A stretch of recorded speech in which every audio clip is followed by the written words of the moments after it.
Hi every one. So good morning. ഇപ്പോൾ സമയം 6:45.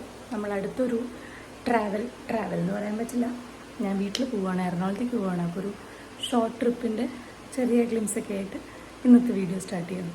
അപ്പോൾ വെൽക്കം ടു അവർ ചാനൽ.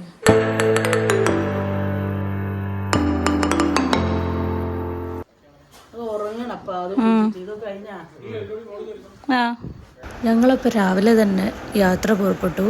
കുറച്ച് വിഷമമായിരുന്നു അച്ചാച്ചനോടും അച്ചാമ്മയോടും അച്ഛനോടൊക്കെ യാത്ര പറഞ്ഞിട്ട് പോരുമ്പോൾ. ഒന്നാമത് ജാനിക്ക് വലിയ സുഖം ഉണ്ടായിരുന്നില്ല, പനിയൊക്കെയാണ്. എങ്ങനെയാവും യാത്രയിൽ നിന്നുള്ളൊരു ടെൻഷനിലാണ് നമ്മൾ അവിടെ നിന്ന് സ്റ്റാർട്ട് ചെയ്തത്. യൂഷ്വലി കാറിൽ കയറി കഴിഞ്ഞാൽ വേഗം തന്നെ ജാനി ഉറങ്ങാറുണ്ട്. അപ്പോൾ ഇത്തവണയും പനിയുടെ ക്ഷീണവും തലേദിവസത്തെ രാത്രി ഉറക്കമില്ലായ്മയൊക്കെ കാരണം ആൾ വേഗം തന്നെ ഉറങ്ങി.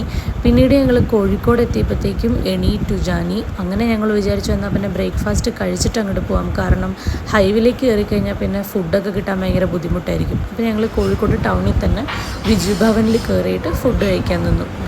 പനിയുടെ ക്ഷീണവും രാവിലത്തെ യാത്രയൊക്കെ കൂടെ ആയിട്ട് ജാനിക്ക് ഓർഡർ ചെയ്ത ഇഡ്ഡലി ജാനിക്ക് വേണ്ട.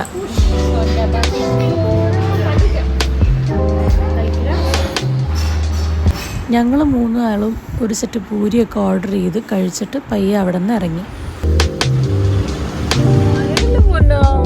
പനിയുടെ വാശി കാരണം ഇടയ്ക്കെല്ലാം ഒരു ബ്രേക്ക് എടുത്തിട്ടൊക്കെയാണ് നമ്മൾ ആളെ ഒന്ന് സെറ്റാക്കിയത്. പിന്നെ കുറേ നേരമൊക്കെ ഉറങ്ങി. തൃശ്ശൂരാവാറായപ്പോഴത്തേക്കും ഞങ്ങളെല്ലാവരും ഒരു കരിക്ക് കുടിക്കാം എന്നുള്ളൊരു മൈൻഡായി. അപ്പോൾ വേഗം തന്നെ സൈഡിലൊരു ചേട്ടൻ്റെ കയ്യിൽ നിന്ന് കരിക്കൊക്കെ വാങ്ങിച്ച് കഴിച്ചു. ജാനി ഒന്നും അറിഞ്ഞില്ല. മധുരമില്ലാത്ത കഴിക്കില്ല, പക്ഷെ കുറെ വെള്ളം കുടിച്ചപ്പോൾ നല്ല ഉച്ചക്കത്തെ ലഞ്ച് കഴിക്കാൻ വേണ്ടിയിട്ട് ഞങ്ങൾ കറുകുറ്റി പാരഗണാണ് ചൂസ് ചെയ്തിട്ടുണ്ടായിരുന്നത്. ഒരു 30 മിനിറ്റ്സിലധികം ഞങ്ങൾക്ക് അവിടെ വെയിറ്റ് ചെയ്യേണ്ടി വന്നു. പാരഗൺ പിന്നെ എപ്പോഴും അങ്ങനെയാണ്, വിശക്കുന്നതിന് മുന്നേ നമ്മളവിടെ ചെല്ലണം, എന്നാലും നമുക്ക് വിശക്കുമ്പോഴത്തേക്ക് ഫുഡ് കിട്ടുള്ളൂ. പിന്നെ ആസ് യൂഷ്വൽ ഫുൾ മെനുവും വായിച്ചു. അത് കഴിഞ്ഞിട്ട് ഞങ്ങൾ 3 ബിരിയാണി അങ്ങോട്ട് ഓർഡർ ചെയ്തു. 2 ചിക്കൻ ബിരിയാണിയും 1 മട്ടൻ ബിരിയാണിയും 1 ഇളനീർ പായസവും. ഇതല്ലാതെ പാരഗണിൽ നിന്ന് അങ്ങനെ വെറൈറ്റി ഫുഡൊക്കെ കഴിക്കുന്നത് വളരെ അപൂർവമാണ്. കാരണം പാരഗണിൽ വന്ന ബിരിയാണിയാണ് എപ്പോഴും ഞങ്ങൾ ഓപ്റ്റ് ചെയ്യാറുള്ളത്. വേറെ അവിടുത്തെ ഒരു ഫേവറേറ്റാണ് പച്ചമാങ്ങ ജ്യൂസ്. അത് കഴിക്കുമ്പോഴത്തേക്കും നമുക്ക് നല്ലൊരു റിഫ്രഷ്മെൻ്റാണ് കിട്ടുക.